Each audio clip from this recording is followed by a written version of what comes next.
The key target, grand final day at the MCG. Thousands to be killed, blown up. And now we find out that the homegrown terrorist who plotted it all was on welfare payments for 19 years. He never worked a day and has cost us millions. Claire Brady looks at the jihad cell that was funded by you and me. Hey!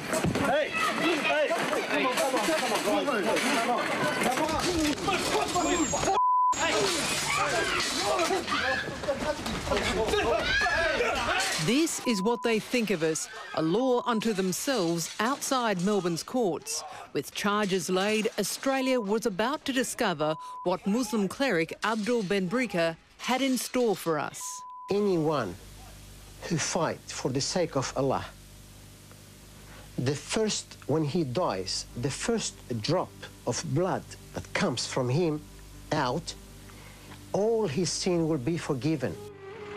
Benbrika and 6 of his followers had planned deadly blasts and bloodshed. Found guilty of plotting to wage a violent jihad on Australian soil. There are 2 laws. There is an Australian law, there is an Islamic law. And if that wasn't bad enough, it's now been revealed that you were paying for him to plot his vicious attacks, every day making his deadly plans with your taxpayer funds. He hadn't worked in 19 years. That's around 7,000 days. And with 7 children, his welfare payments netted him about $1 million of our money. The agencies that send out, the dole payments and give baby bonuses to people. A lot of these people that come to this country, they're taking money off the Australian taxpayers, and yet at the same time they're plotting against us. I mean, it just seems crazy that the departments don't talk to each other. I mean, does immigration ever talk to ASIO? Does ASIO ever talk to immigration?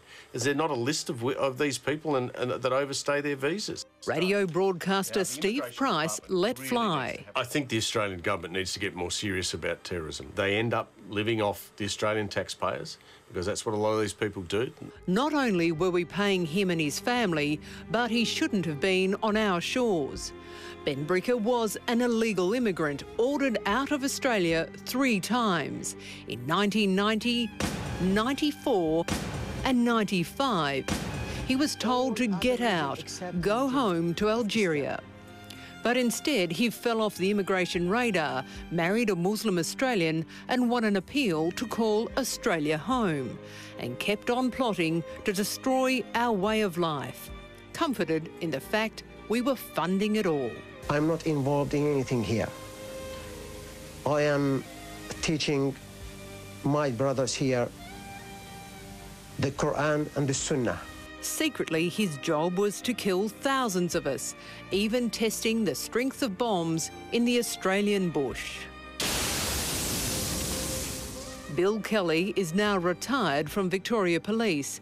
He was one of the Joint Chiefs in Operation Pendennis, the case that shut Benbrika down. Putting together a task force with analysts and investigators, lawyers and other people, very resource intensive, and over a 2-year period roughly, from the beginning of the operation to the time the raids were done, becomes very, very expensive. Almost 2 years of work, around the clock, millions of dollars absorbed in police time and millions more in the courts. Remember, 3 times immigration should have sent him packing.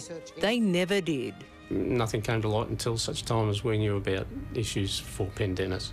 Professor Greg Barton of Monash University believes Benbrika may have been a late bloomer in terrorism. It's when those conservative views cross a line, and very seldom does this happen, but when they cross a line and they align themselves with preemptive violence.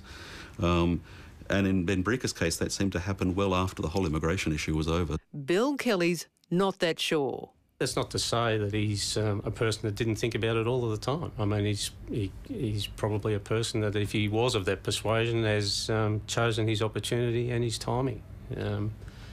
So it's difficult to say.